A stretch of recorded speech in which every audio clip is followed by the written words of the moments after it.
Bonjour à tous. Merci de m'avoir invité. C'est la première fois que je viens au Mans et je suis très contente de pouvoir avoir visité votre belle ville, votre belle cathédrale, les beaux remparts gallo-romains. Et avant ce soir de travailler avec vous sur la laïcité. Comme on vient de vous le dire, effectivement, j'ai travaillé sur cette question depuis longtemps, puisque finalement, quand je suis entrée au CNRS, c'était le moment de la première affaire de Foulard, en 89, avec la question de savoir si les jeunes élèves de 6e, 5e, qui suivaient leur scolarité au collège de Creil avec un foulard sur la tête, devaient être sanctionnés, devaient être empêchés de poursuivre. Et c'était donc le ministre de l'époque, Lionel Jospin, qui s'était adressé au Conseil d'État pour avoir une réponse à cette question. Et depuis, la question est restée vive, et comme on le disait, c'est l'objet de polémiques, d'instrumentalisations variées, on le voit bien dans la campagne en cours. Donc, en discutant avec les organisateurs, que je remercie vivement donc, de m'avoir invité à travailler avec vous, on a conclu qu'on pouvait avoir un temps de réflexion ensemble, suivi de questions. Et donc c'est dans la perspective de ces questions que je vous propose l'exposé qui précède les questions.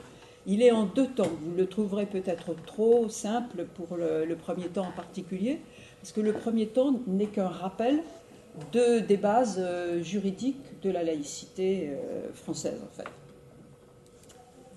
Donc, pour ce premier temps d'exposer des bases juridiques de la laïcité, je m'appuie sur un travail collectif qu'on a fait dans l'Académie d'Aix-Marseille, qui est l'académie dans laquelle je travaille, et académie dans laquelle, au moment de la réaction du ministère, la grande mobilisation pour les valeurs de la République, lancée après les attentats de janvier 2015 à Paris,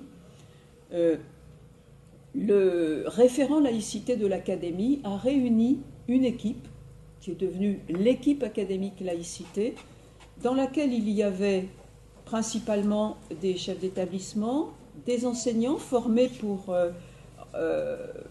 enseigner, pour former leurs collègues autour de ces questions-là pendant des stages, et puis quelques universitaires dont j'étais.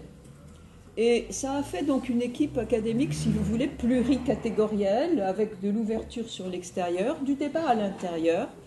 Et c'est dans ce contexte-là que nous avons construit quelques supports pour animer des stages à destination des enseignants. J'avoue que c'était surtout des enseignants de collège, lycée qu'on a eu. Pas beaucoup d'enseignants du primaire à cause du problème du remplacement. Mais bon, il y a eu quand même une douzaine de journées de stages organisées dans l'Académie sur cette question, laïcité, valeurs de la République. Et nous avons organisé des exposés, des ateliers, des tables rondes.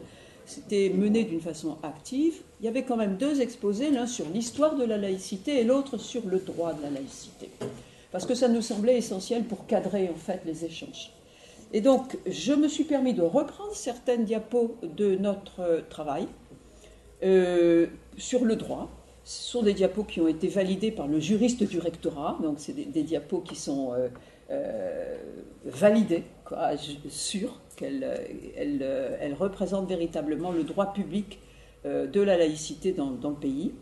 Ça sera le premier moment de notre exposé. Et puis, dans le deuxième moment, je parlerai plus directement de ce que vous souhaitiez voir discuter, c'est-à-dire l'instrumentalisation, la politisation de la laïcité à l'heure actuelle, dans un contexte où c'est en fait l'islam qui est en cause, qui est mis en cause.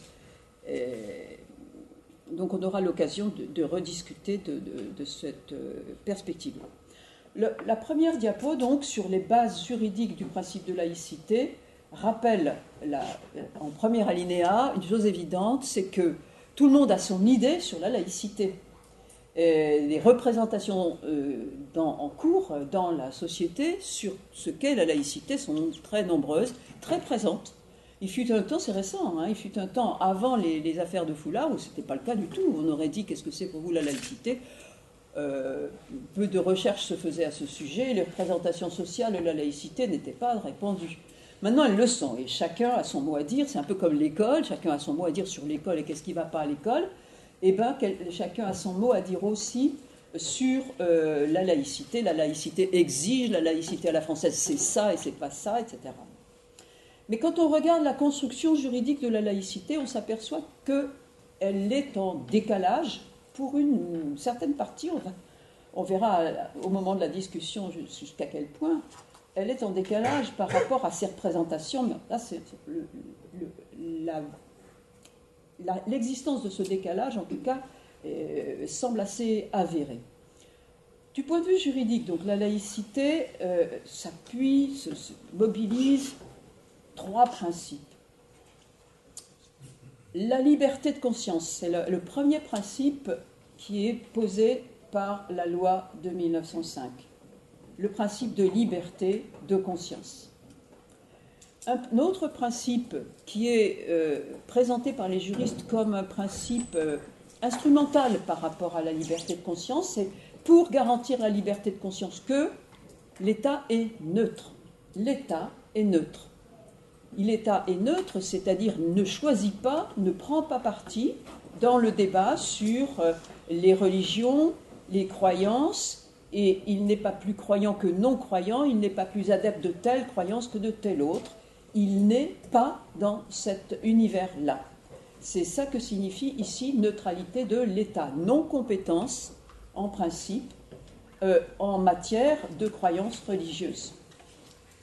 Et puis le troisième principe que j'ai mis avec un point d'interrogation, c'est égalité. C'est un principe qui est très fréquemment souligné dans le système de droit que nous avons. Égalité des individus les uns avec les autres par rapport à la loi. Là, égalité de traitement par rapport à la religion, point d'interrogation parce que l'égalité de traitement, elle vaut pour les individus qui ont droit à être traités également. Vous le verrez dans un des alinéas de la dernière loi sur la déontologie des agents publics, c'est dit. Traiter également tous les individus. Par contre, il n'est pas évident que l'égalité de traitement porte sur les cultes. On pourrait discuter cette égalité de traitement des cultes. On reviendra peut-être là-dessus dans la discussion. En tout cas, voici deux textes fondateurs du droit français qui renvoient à cette liberté, à cette neutralité et à cette égalité. C'est la loi du 9 décembre 1905, article 1. La République assure la liberté de conscience. C'est la première phrase de la loi. Elle garantit le libre exercice des cultes sous les seules restrictions édictées ci-après dans l'intérêt de l'ordre public. Et c'est seulement l'intérêt de l'ordre public qui justifie, qui légitime des restrictions par rapport à la liberté d'exercice du culte. On va voir un peu après ce que ça signifie. La Constitution de 1958 est également importante, qui dit « La France est une république indivisible, laïque, démocratique et sociale. Elle assure l'égalité devant la loi de tous les citoyens sans distinction d'origine, de race, de religion. Elle respecte toutes les croyances. Son organisation est décentralisée. » Cette phrase a été ajoutée ensuite. Cet alinéa est intéressant, notamment parce que pour la première fois, dans les textes constitutionnels français, on voit arriver laïque. Dans la loi de 1905, le mot laïque, laïcité, n'est pas employé. Et c'est dans la Constitution qu'il arrive avec les quatre adjectifs qui font comme un bloc, qui caractérisent l'esprit de nos institutions. Indivisible, laïque, démocratique et social. Et vous direz, ce n'est pas une définition de laïque, mais d'un point de vue linguistique, laïque ici va pouvoir se désambiguiser, va pouvoir se comprendre par son environnement, par les trois autres adjectifs qui forment sa distribution, donc indivisible, démocratique et social. Ça fait un bloc, laïque, la neutralité de l'État par rapport aux religions complète ce bloc. De ce point de vue-là, du point de vue du droit public, on distingue entre le droit des agents du service public et le droit des usagers. En effet, on l'a dit tout à l'heure, le principe de neutralité de l'État s'étend à ses agents. Les agents se voient reconnaître une liberté de conscience, bien entendu, mais ils ne peuvent la manifester dans toutes ses dimensions qu'à l'extérieur de leur service. Dans le cadre de leur service, ils sont astreints à une stricte neutralité. Et il y a un peu de jurisprudence là-dessus, pas beaucoup, mais cette neutralité, disons, est très généralement respectée par les agents du service public. Il n'y a pas beaucoup de jurisprudence, mais par contre, il y a beaucoup de confusion dans la tête de nos collègues enseignants parfois. On y reviendra. Est-ce qu'ils ont le droit de parler de religion avec les élèves ? Ben oui, ils ont le droit, mais parfois ils ne se donnent pas ce droit, parce qu'ils se disent, laïcité, je n'ai pas le droit d'en parler. On y reviendra. Ils ont donc, dans leur travail, à observer la neutralité à l'égard des religions, ce qui ne suppose pas qu'ils dénient l'existence des religions ni leur importance pour leurs élèves. Mais les usagers, quant à eux, ont beaucoup plus de liberté, bien entendu, et on se réfère, là c'est une des diapos qu'on a utilisées dans notre montage académique, on se référait à la Déclaration des droits de l'homme et du citoyen, 1789, article 10, célèbre article 10, nul ne doit être inquiété pour ses opinions, même religieuses, on disait à l'époque, pourvu que leurs manifestations ne troublent pas l'ordre public établi par la loi. Et nos institutions aujourd'hui sont effectivement dans le même esprit, avec toujours cette référence à l'ordre public. Donc les agents doivent faire preuve d'une stricte neutralité et en même temps d'une loyauté vis-à-vis des institutions. Et voilà la loi du 20 avril 2016, la plus récente, sur les droits et obligations des fonctionnaires, qui nous dit « Dans l'exercice de ses fonctions, l'agent de l'État est tenu à la neutralité. Le fonctionnaire exerce ses fonctions dans le respect du principe de laïcité. À ce titre, il s'abstient notamment de manifester dans l'exercice de ses fonctions ses opinions religieuses. Le fonctionnaire traite de façon égale toutes les personnes et respecte leur liberté de conscience et leur dignité. »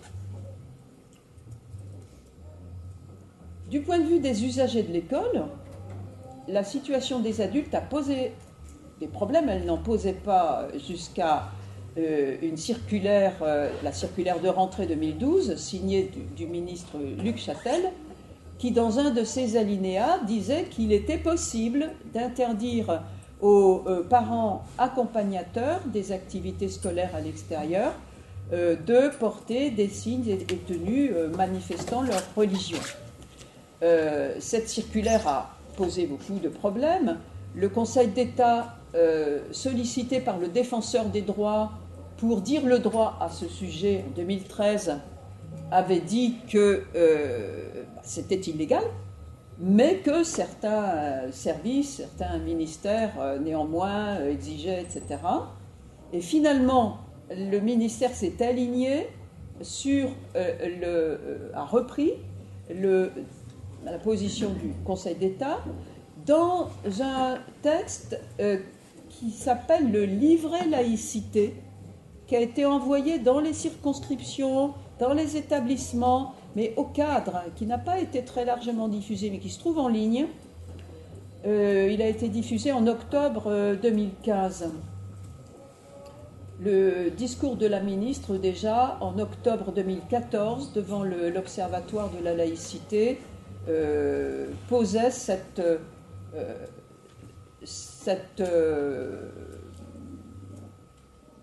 perspective, cette conception de détendre les questions et de ne pas se fixer sur la chasse aux signes religieux. Elle disait dans son discours le 21 octobre 2014, « Le principe, c'est que dès lors que les mamans ne sont pas soumises à la neutralité religieuse, l'acceptation de leur présence aux sorties scolaires doit être la règle et le refus l'exception. Au moment où je veux absolument renouer le lien de confiance qui s'est distendu entre les parents et l'école, tout doit être mis en œuvre pour éviter les tensions. » La ministre était donc assez claire. Elle n'allait pas néanmoins jusqu'à rapporter la circulaire Châtelet. Et c'est encore le cas. Ce qui fait que cette circulaire Châtel, enfin cet alinéa-là de la circulaire de rentrée 2012, a un statut curieux.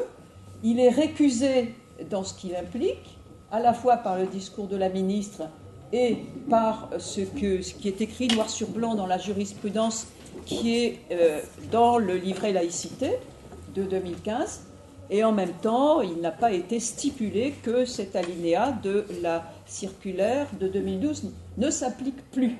Ce qui fait que, dans la plupart des cas, les IEN, les IA, les DSDEN, c'est certain maintenant, n'imposent plus l'application de cette exclusion. Il est encore certains IEN, d'après ce qu'on m'a dit. Moi, je ne les ai pas eus directement au bout de mon micro, hein, mais on m'a dit qu'il y en avait encore qui continuaient à exiger son application. Il y a aussi des enseignants qui considèrent gênant que cette interdiction ne s'applique plus. On pourra y revenir dans la discussion si vous le voulez. Mais je rappelle sur la diapo suivante le principe général de liberté religieuse dans lequel s'interprète maintenant la liberté de conscience à la suite de la Convention européenne des droits de l'homme et des libertés fondamentales que nous avons signée, date de 1950. Cette Convention européenne a une conception et impose une conception donc, de la liberté de conscience très large, associée à la liberté de pensée et à celle de religion. Vous connaissez sans doute le texte, vous le lisez parce que vraiment il est très fort. Il impose une conception de la liberté de religion dans le cadre laïque qui est le nôtre, plus large que celle que, disons, la culture traditionnelle française a intériorisée. Toute personne a droit à la liberté de pensée, conscience et de religion. Ce droit implique la liberté de changer de religion ou de conviction, ainsi que la liberté de manifester sa religion ou sa conviction, individuellement et collectivement, en public ou en privé, par le culte, l'enseignement, les pratiques et l'accomplissement des rites. Donc individuellement ou collectivement, en privé ou en public. Ça ne peut pas être plus large. Hein. La liberté de manifester sa religion ou ses convictions ne peut faire l'objet d'autres restrictions que celles qui, prévues par la loi, constituent des mesures nécessaires dans une société démocratique à la sécurité publique, à la protection de l'ordre, de la santé ou de la morale publique, ou à la protection des droits et libertés d'autrui. Donc, une conception très large de la liberté de conscience associée à la liberté de religion, conception très large qui n'est pas seulement des paroles verbales, parce que cette convention, à la différence de la Convention universelle des droits de l'homme qui dit la même chose, mais elle qui n'a pas d'instance judiciaire pour la protéger, celle-ci est protégée par un tribunal, c'est le tribunal, la Cour européenne des droits de l'homme à Strasbourg, devant lequel on peut se plaindre lorsqu'on a épuisé les voies de recours dans son pays. N'importe quel membre de la société peut se retourner vers la Cour européenne des droits de l'homme et elle juge. Et bien entendu, il lui est arrivé de condamner la France. Du point de vue des élèves, un petit point particulier. Ce sont des usagers, les élèves. Et dans son avis du 27 novembre 1989, avis pris en Assemblée générale, c'est-à-dire la formation la plus solennelle du Conseil d'État, qui s'intitulait « Port du foulard islamique » et qui répondait donc aux questions posées par Lionel Jospin sur les sanctions à imposer aux élèves qui portaient des signes religieux.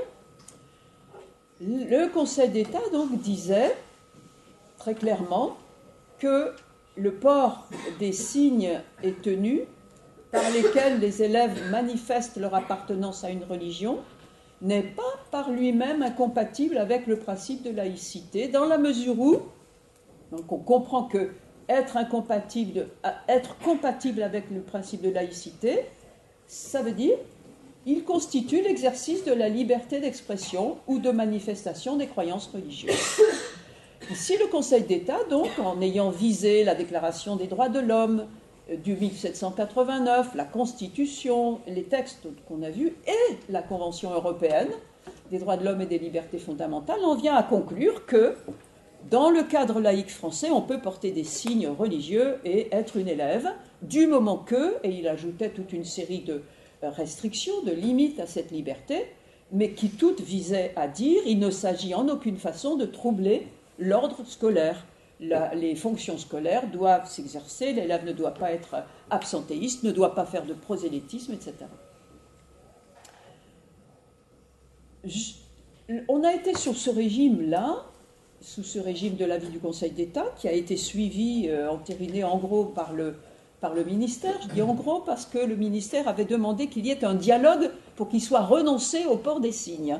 Il avait concédé cela à la pression des agents scolaires qui n'avaient pas envie, dans leur majorité, d'avoir des signes religieux dans les classes, ou en tout cas une forte minorité, et notamment des chefs d'établissement, n'en avaient pas envie.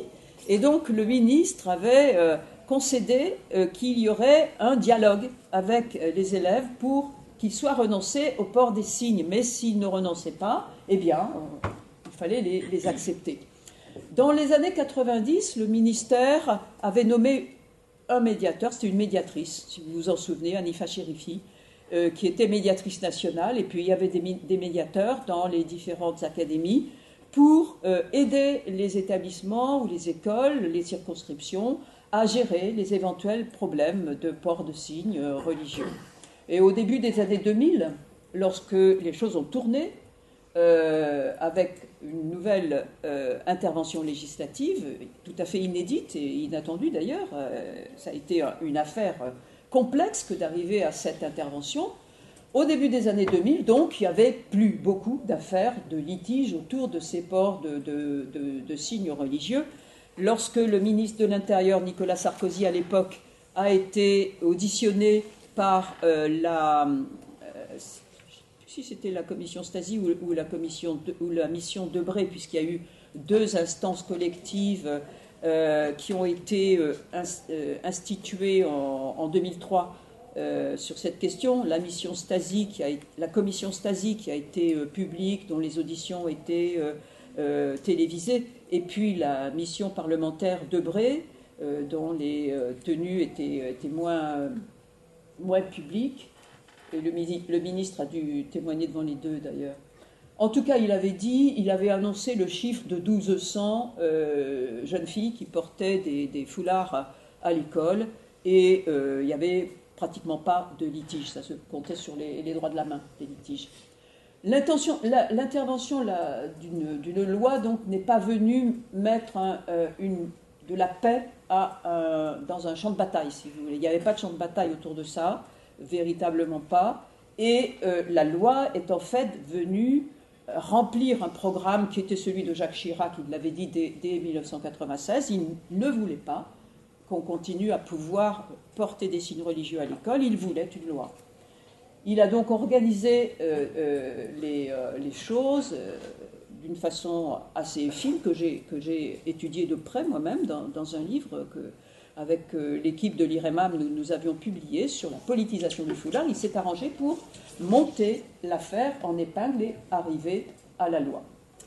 La loi n'est pas motivée. Et ça, cette diapo-là est extraite de notre diaporama de l'Académie. En réalité, si vous lisez la loi, il n'y a qu'un article, c'est le port de signes et tenues par lesquels les élèves manifestent ostensiblement leur religion est interdit. C'est tout, il n'y a aucune motivation de la loi. C'est dans la circulaire d'application du 18 mai qu'on voit des détails sur le respect de l'ordre, mais ceci dit, il ne s'agit pas de limiter la liberté de conscience, les parents ne sont pas concernés, les élèves eux-mêmes, quand ils passent des examens, ne sont pas concernés. Il y a toute une série de précisions qui sont données sur la mise en œuvre de cette loi. En fait, dans la réalité, cette loi a été mise en œuvre de façon plus brutale et loin de calmer les choses qui, comme je l'ai dit, n'étaient pas véritablement litigieuses, la loi a suscité d'autres problèmes. Dans cette diapo, on dit donc que les limites de la loi se situent dans son interprétation. Elle met le dialogue au cœur de son application, mais c'est surtout le livret, laïcité, qui parle de dialogue et de traitement pédagogique. Et surtout, il y a eu l'évolution intéressante, mais très discrète, que beaucoup de personnes n'ont pas vue, du ministère sous la houlette de Najat Vallaud-Belkacem, qui, dès avant les attentats, puisque le discours qu'elle a tenu à l'observatoire, devant l'Observatoire de la laïcité, date d'octobre 2014, elle-même avait été nommée en août 2014, dès octobre 2014, elle tient à faire un discours assez fort devant l'Observatoire de la laïcité, impliquant pas une réorientation, mais une inflexion assez sensible dans le discours laïque du ministère. Je vous en ai donné les deux extraits, vous savez, à propos des femmes, quand elle dit, des parents, quand elle dit nous tenons absolument à avoir des liens avec les parents et on ne va pas interdire aux mamans qui portent des signes religieux d'accompagner les élèves. Ça n'est pas possible. Elle va poursuivre dans cette voie dans sa gestion des attentats et donc dans la grande mobilisation pour les valeurs de la République, en centrant sur quelque chose qui était déjà dans les textes, qui était déjà dans le Code de l'éducation, l'idée de faire partager les valeurs. Mais elle va en faire le cœur de la réponse ministérielle aux attentats. Les attentats, ça avait été vécu comme une gifle, comme quelque chose de très violent par les professeurs quand ils ont vu que certains de leurs élèves étaient relativement indifférents à ce qui devait se passer, même s'ils déploraient les assassinats. Néanmoins, ils n'étaient pas du tout enclins à se proclamer « je suis Charlie ».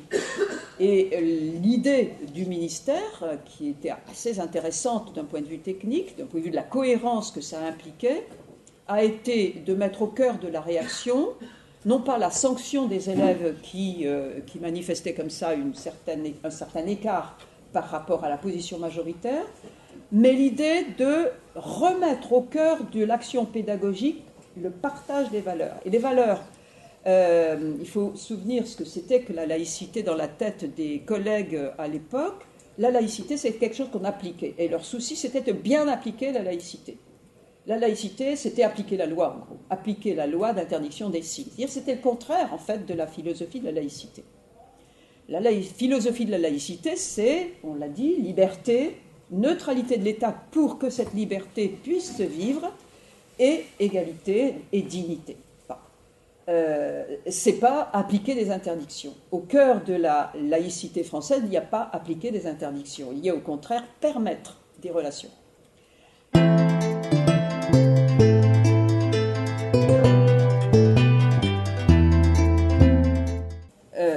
Je vais arrêter là la première partie de mon exposé. Je vais essayer d'accélérer quand même, mais sans trop quand même simplifier. La deuxième partie, la laïcité politisée, la laïcité instrumentalisée des années 2000. Aujourd'hui, l'interprétation de la laïcité est instable, on l'a vu en commençant, on a tous dans les oreilles les échanges qui ont eu aujourd'hui. On se souvient du débat sur l'identité nationale, on se souvient du débat sur la burqa et puis sur le burkini. Bon.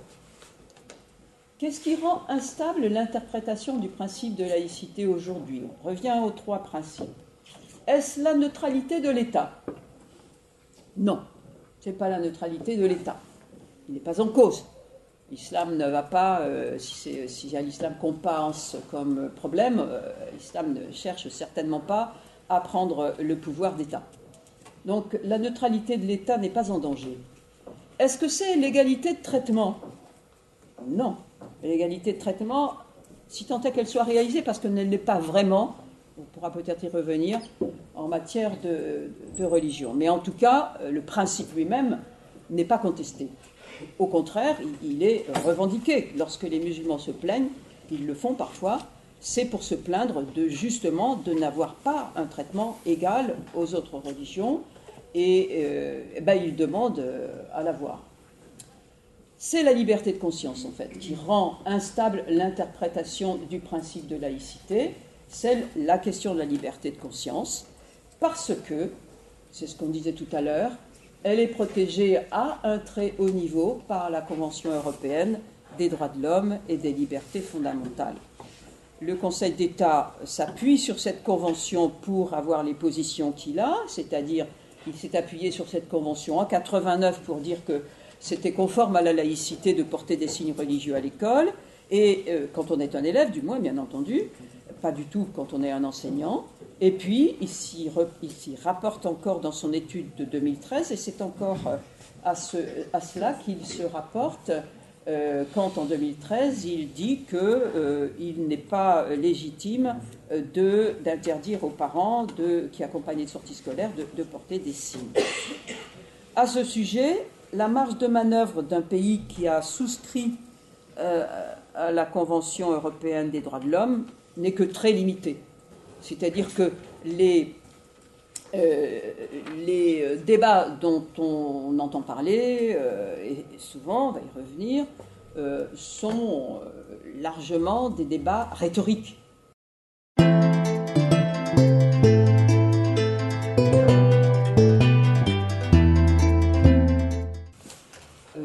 Donc le principe aussi sujet, le principe d'égalité. C'est pas le principe d'égalité homme-femme, c'est le principe d'égalité.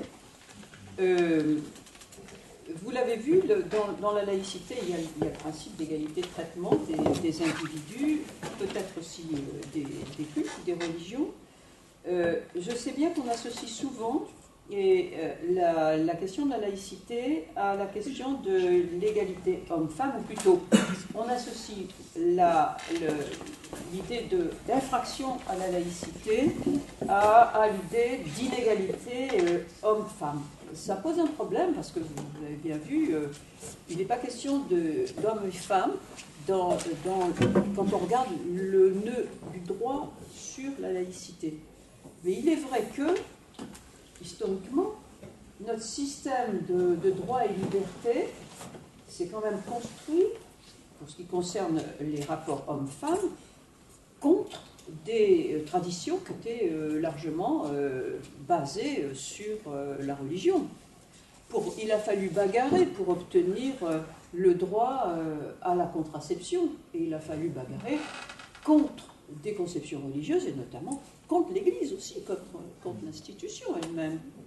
On voit bien aussi récemment le mariage homosexuel. Donc les rapports hommes-femmes n'ont rien à voir avec la laïcité, mais néanmoins, les religions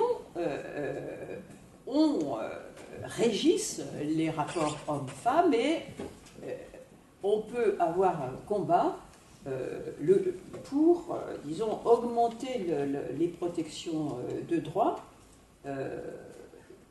dans les relations hommes-femmes, et ce combat va avoir, d'une certaine façon, comme adversaire, dans une certaine mesure, les religions. Donc c'est un peu compliqué cette question, quoi. Pas clair, hein? Mais excusez-moi, oui. est-ce qu'on peut vous interrompre, madame? Mais absolument. Quand même, la loi de 1905, bon, elle est claire et limpide, sauf que elle annonce le principe d'égalité. Or, il a fallu attendre 1945 pour que les femmes aient le droit de vote. Il y a quand même un problème quelque part. Elle n'invoque pas du tout le principe d'égalité homme-femme. Elle a le principe d'égalité, point. Ah oui, le principe d'égalité des L'égalité, individus point, devant la loi. Je Je veux dire que, quand même, elle n'a pas envisagé toutes les problématiques non plus. Non, Il ne faut pas non plus la déifier. Hein. Oui, c'est ça. Il ne faut pas vouloir mettre de la laïcité partout. Notre système de droit ne se réduit pas à cela. Oui. Il ne se réduit pas à cela. Oui, c'est vrai. Voilà. Certains parlent de la mixité comme principe constitutionnel. Ben non, la mixité, ce n'est pas un principe du tout constitutionnel, c'est évident. Donc voilà, mais ceci dit, il faut bien voir quand même qu'il a fallu bagarrer contre les forces de la religion pour obtenir des droits pour les femmes. Néanmoins, c'est vrai, la laïcité ne couvre pas tous les droits que nous avons conquis. Autre question de droit, la loi Debré. Alors, on me disait tout à l'heure à la pause qu'effectivement, il y a, en particulier ici, on commence à être dans l'Ouest ici, donc il y a beaucoup d'enseignements privés religieux conventionnés avec l'État. Il y en a d'ailleurs beaucoup dans les grandes villes aussi. Hein. À Marseille Sud, on connaît, tout le monde connaît, a entendu parler en tout cas des quartiers nord, avec beaucoup de concentration, très populaire, beaucoup de pauvreté et pas beaucoup d'institutions privées religieuses, même s'il y en a. Mais à Marseille Centre et Sud, 40% des élèves sont en établissement privé. C'est-à-dire qu'on a des très fortes présences de l'enseignement privé en dehors de l'Ouest. Hein. Vous n'êtes pas si particulier que cela. Ceci dit, la loi Debré a bien entendu posé un problème. C'est une loi gaulliste. Et elle a pu passer comme, non pas une infraction à la laïcité, mais une façon de la mettre en œuvre, avec l'argument du prolongement du service public. La loi Debré, elle a fait passer le conventionnement des classes. Hein, donc c'est certaines classes qui sont conventionnées dans des établissements avec l'État. Pour être conventionnées, elles doivent appliquer strictement, en principe, le programme d'État, qui est neutre, et les activités religieuses doivent avoir lieu dans un espace, un temps différent que les classes. Les classes en question sont contrôlées par les inspecteurs d'État, etc. Donc, c'est en se présentant à un moment où on était en plein dans la décennie de massification, comme on a appelé, de massification de l'enseignement secondaire, de pression sociale pour faire entrer les enfants dans l'enseignement secondaire, et que c'est l'époque où on disait on construisait un collège par semaine. Enfin, ça c'était une période où le gonflement des effectifs dans l'enseignement secondaire a été tel qu'on a pu faire passer cette loi comme effectivement une façon de soutenir l'effort du service public pour encadrer tous les enfants, pour accueillir tous les enfants dans le second degré. Donc, à l'époque, la situation était bien différente de ce qu'elle est devenue aujourd'hui, où on voit la loi Debré contribuer à transformer le système scolaire en un réseau d'écoles dans lesquelles le consumérisme des parents peut s'exercer. On n'est pas bien dans un endroit, on va passer dans l'autre, et vous le savez, les travaux d'Alain Léger en particulier ont montré assez tôt que les familles vont de l'un à l'autre. En fait. On a une quantité non négligeable d'enfants français qui, dans leur trajectoire scolaire, auront passé un peu de temps dans le privé et plus de temps dans le public, ou alors un peu de temps dans le public et plus de temps dans le privé, etc. Il y a pas mal de gens qui ont les deux fréquentations dans leur histoire, les familles recourant à l'un ou à l'autre en fonction de l'intérêt qu'elles supposent être celui de l'enfant, des intérêts qu'elles ont pour les enfants. Enfin bref, les stratégies des familles existent, évidemment. Est-ce que j'ai répondu pour la loi Debré ? Donc ça pose... cette loi ne viole pas la loi de 1905 en ce sens-là. Il faut voir aussi que, avec cette loi, on le voit bien, l'interprétation donc du droit de base introduit par la loi de 1905, cette interprétation est sujette à extension ou à diminution, et c'est bien ça qui fait finalement les débats autour de la laïcité, de ce qu'impose ou n'impose pas la laïcité. C'est qu'il y a de l'hésitation. on peut se dire que non, c'est pas possible, et à ce moment-là, on ira devant les tribunaux, ou la Cour constitutionnelle, etc., qui dira non, c'est contraire aussi. Une des dernières volées de décision du Conseil d'État à ce sujet va dans le sens de dire, d'assouplir ce qui pouvait paraître être une interdiction totale de financer des activités relatives au culte. Par exemple, récemment, il a admis que la ville de Lyon pouvait financer l'ascenseur qui dessert la basilique de Fourvière. Parce que cette basilique a un usage touristique. Pas seulement religieux, mais touristique aussi. Donc culturel. Elle est patrimoniale. Et donc l'ascenseur qui la dessert peut être considéré comme ayant une fonction publique. Et il peut être financé. Voilà. Vous avez vu aussi le jugement du Conseil d'État dans l'histoire des crèches municipales, des crèches de Noël, en disant, quand c'est patrimonial, quand ça n'a pas de valeur religieuse, alors c'est autorisable. Mais quand ça a une valeur, religieuse, non, ça ne l'est pas. Donc voilà, il n'a pas dit que le tribunal de Nantes avait mal jugé, mais il n'a pas non plus dit que celui de Reims avait mal jugé. Les deux ont raison de leur... Bon.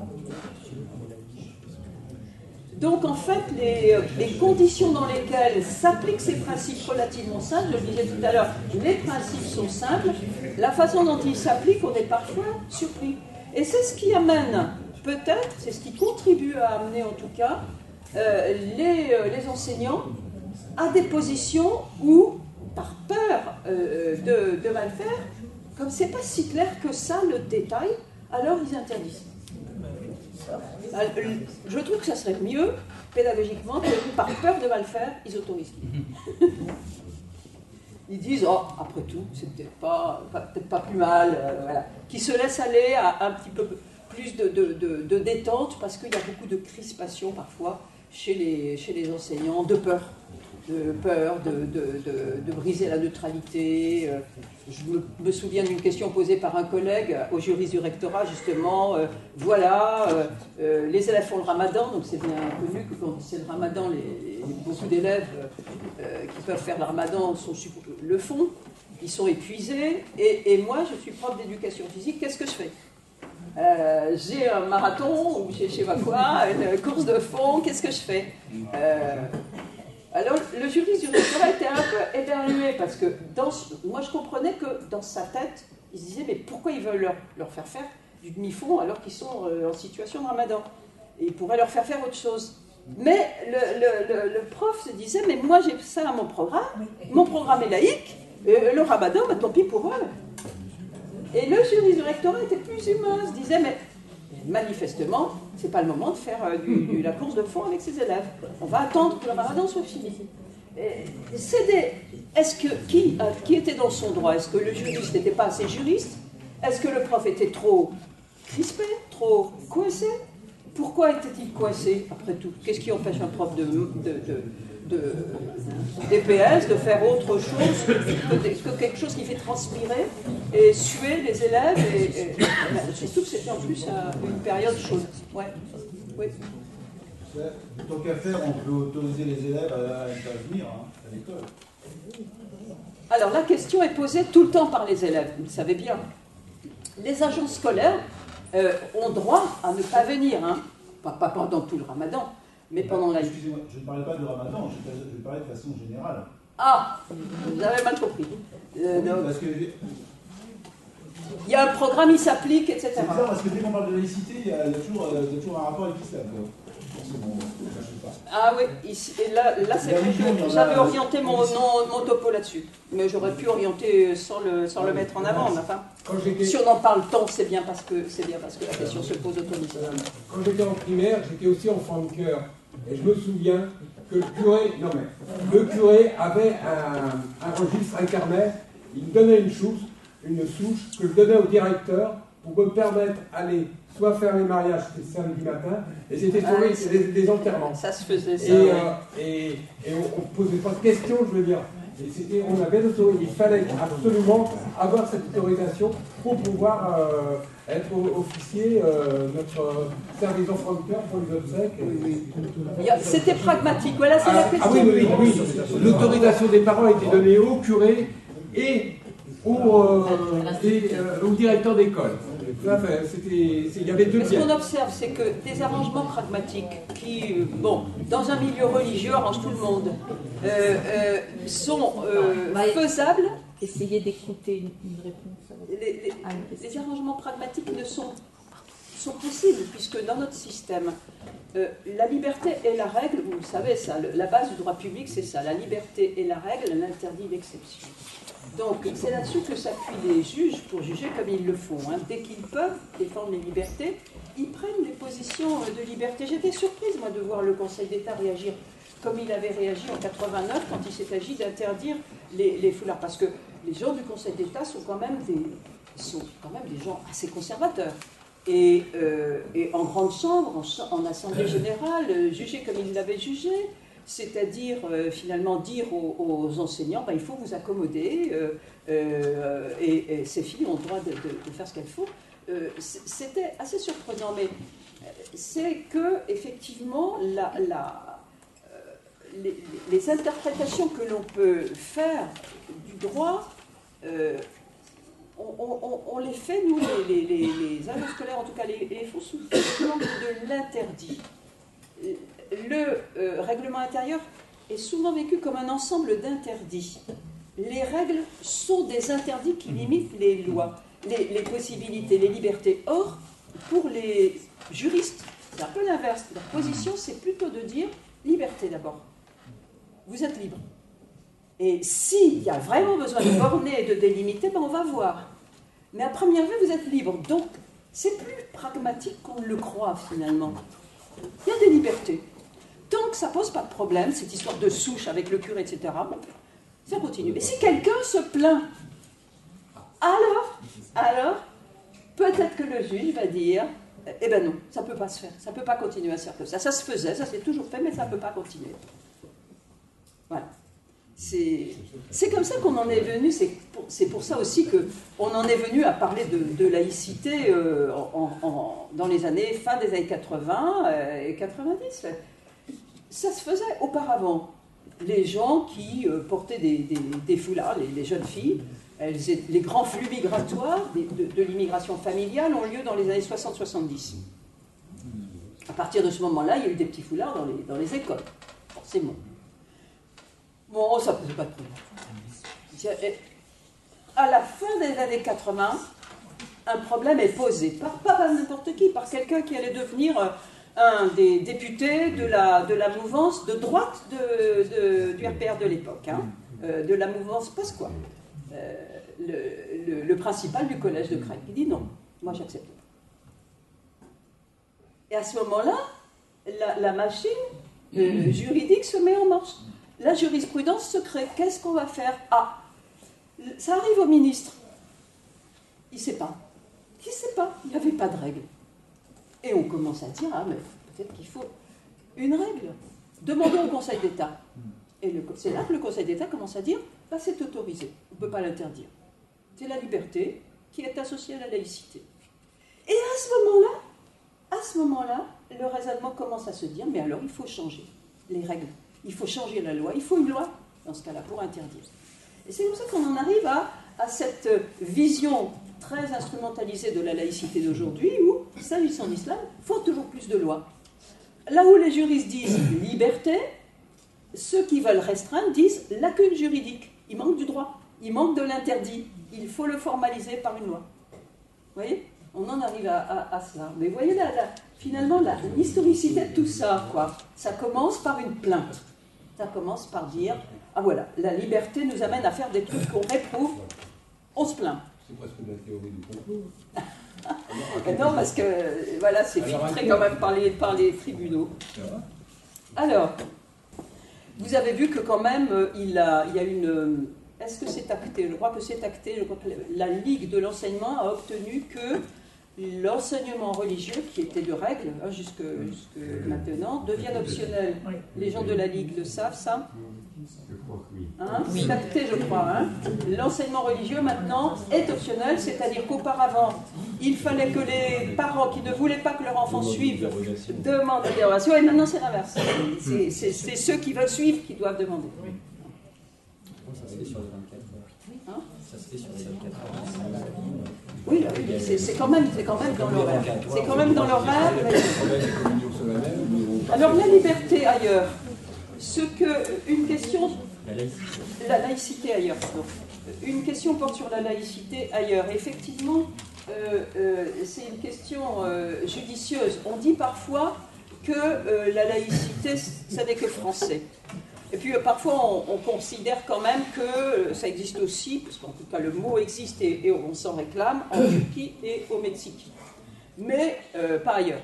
Et en réalité, le Conseil d'État, encore lui, dans le rapport qui consacre un siècle de laïcité, en 2004, commence en disant, écoutez, on dit parfois que la laïcité est spécifiquement française, ça n'est pas exact.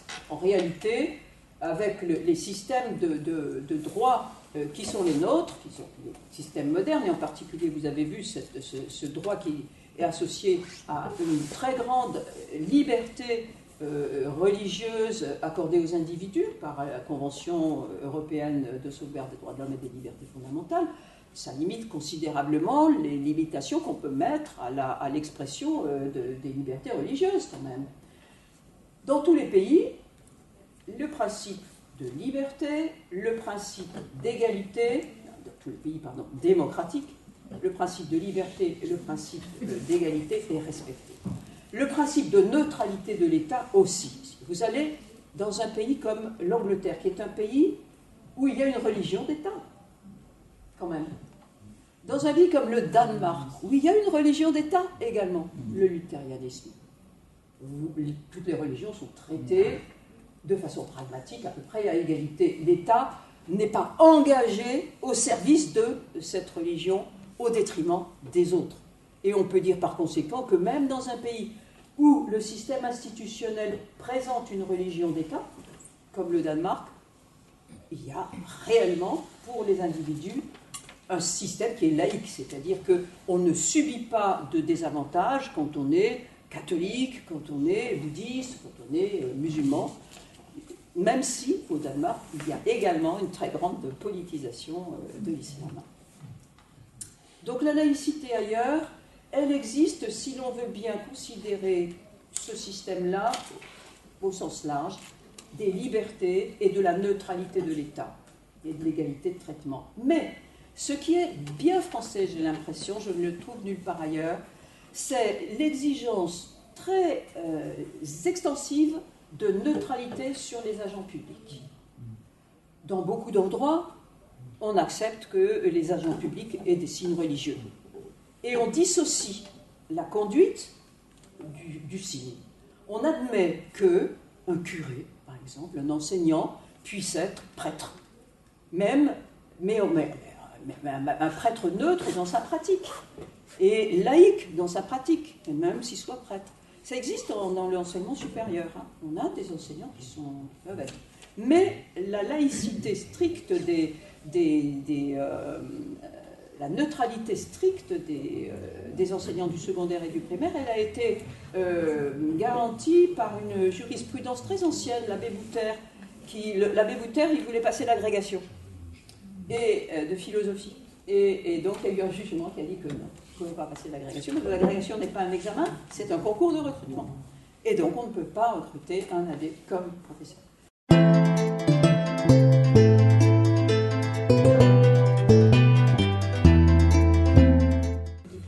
Et c'est vrai que les Français ont été habitués à vivre avec une représentation sociale de l'identité française très unitaire. C'est ce qu'on remarquait en passant dans la première définition de la politique d'intégration, si laborieusement élaborée, formulée par le premier Haut Conseil à l'intégration. On mettra l'accent sur les ressemblances. Mais les sociologues et les psychosociologues disent une société est tenue ensemble par ses conflits. Un conflit, ce n'est pas pathologique dans une société, c'est normal. Mais il faut apprendre à les gérer, à les vivre, à les apprivoiser. Et ça, c'est pas du tout fait. Je regarde, moi, par exemple, je m'intéresse aux questions de politique scolaire et je regarde ce qui se passe dans l'ESP. L'ESP, maintenant, en plus, est une partie de l'université, et c'est d'ailleurs c'est encore moins pratique que ça ne l'était précédemment. Mais rien n'est fait pour apprendre aux futurs enseignants à gérer des classes, c'est-à-dire des ensembles de corps, des corps qui bougent, qui se battent éventuellement. 25, 30 par classe, qu'est-ce qu'on fait? Mais ça s'apprend. Ça s'apprend. Et les élèves, les enseignants, les jeunes enseignants, ni les Master 1, ni les 2, ni les stagiaires ne l'apprennent pour l'instant, ou presque pas. On ne sait pas qu'un conflit, c'est normal. On ne sait pas qu'un conflit, ça se gère. Sauf le savent, et c'est pour ça que moi je dis toujours, je voudrais que tous les profs soient obligés de faire de l'animation de colonie de vacances, parce que là, ils sauraient qu'on ne fait pas boire un âne qui n'a pas soif. Et si on veut que le gamin fasse ce qu'on veut, eh ben, il faut encore que ça lui paraisse désirable, comme dirait Hamon. Il faut qu'il ait envie de le faire. Le sens que les élèves engagent dans les activités, c'est très important.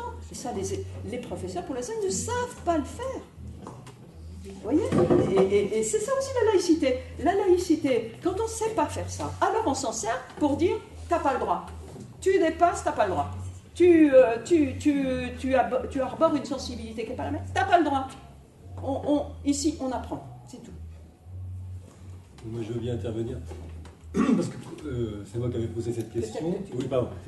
Pour moi, la question de là où il y a aussi instrumentalisation de la laïcité, c'est y compris dans le discours gouvernemental, qui peut avoir un intérêt, vous l'avez démontré, mais c'est aussi que je pense que on utilise en ce moment la laïcité ça sert à nier la question sociale. Enfin, je pense que quand même, c'est aussi parce qu'il y a inégalité sociale et qu'il y a une partie de la population qui est la population musulmane, qui est la partie la plus touchée par le chômage de masse, etc., qu'on a aussi ce phénomène. Et donc je pense que c'est dans les écoles, le discours sur il faut faire de l'éducation civique et morale parce que c'est ok, mais il y a quand même la question de l'égalité sociale et de l'accès et ça, je pense que ça, c'est là où il y a aussi. D'ailleurs, on peut tout focaliser sur la laïcité.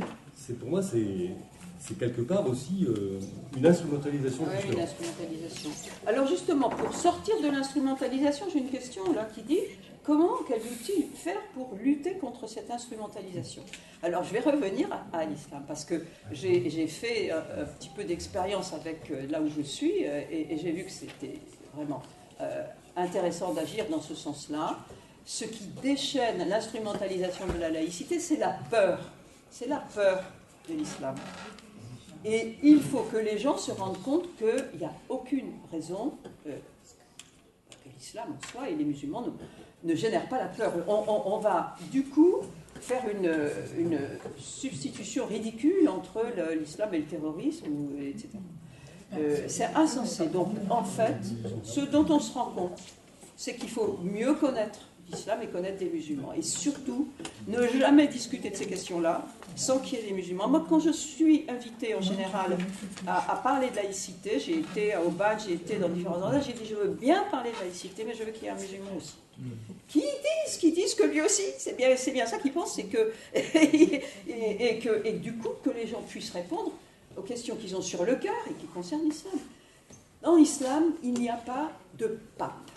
En islam, il n'y a pas d'église. En islam, il n'y a pas d'organisation qui structure tout le monde. C'est extrêmement diversifié.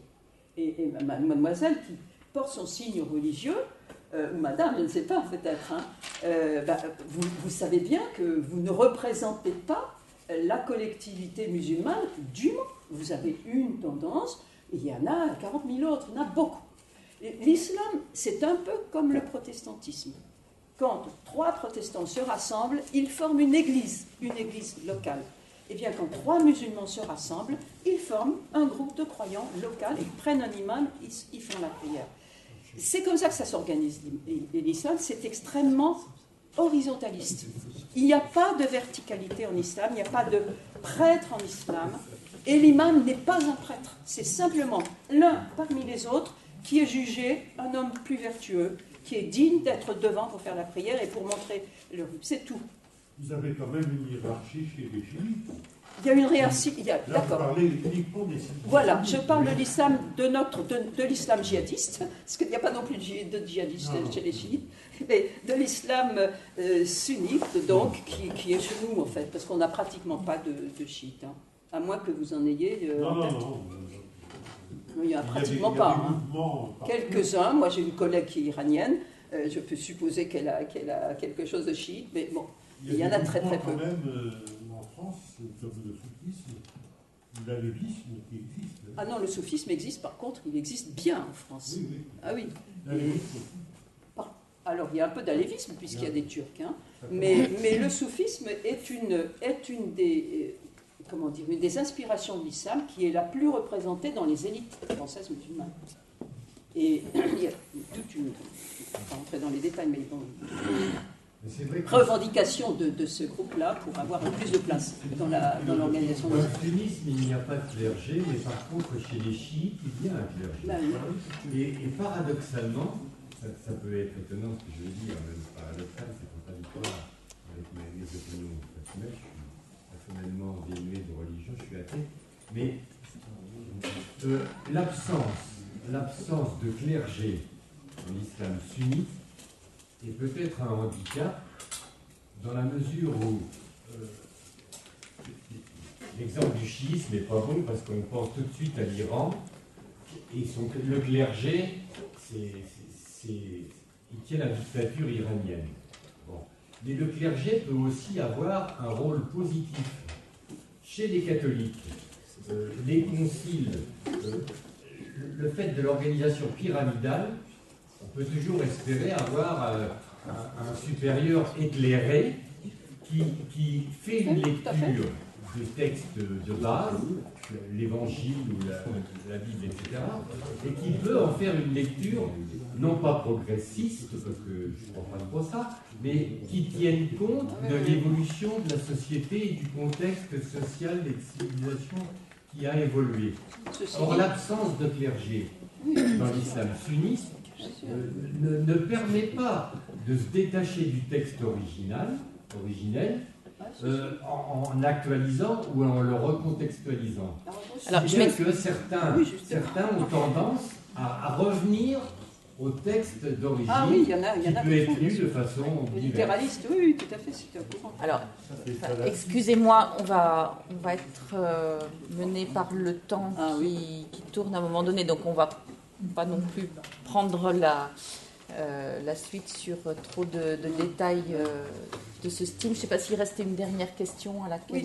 Oui, juste, je pensais que vous alliez parler de la déclaration de la Ligue Walker, parce que là, vous verrez que les gens qui sont littéralistes, ça existe, mais la majorité des responsables musulmans français ne sont pas du tout. Hein. Ils sont dans ce qu'ils appellent l'ijtihad, c'est-à-dire l'effort pour interpréter le texte à la lumière du contexte contemporain. Hein. Donc, ils ne sont pas dans le littéralisme, même si cette tendance existe. Alors, il y avait encore une question sur les outils et les jeux, les films pédagogiques. Moi, je n'en connais pas, mais j'ai entendu dire, et à ma honte, j'avoue que je n'ai pas été vraiment scruté dedans ce qu'il y a, mais j'ai entendu dire que dans Eduscol et dans Canopé, il y a de très bons outils.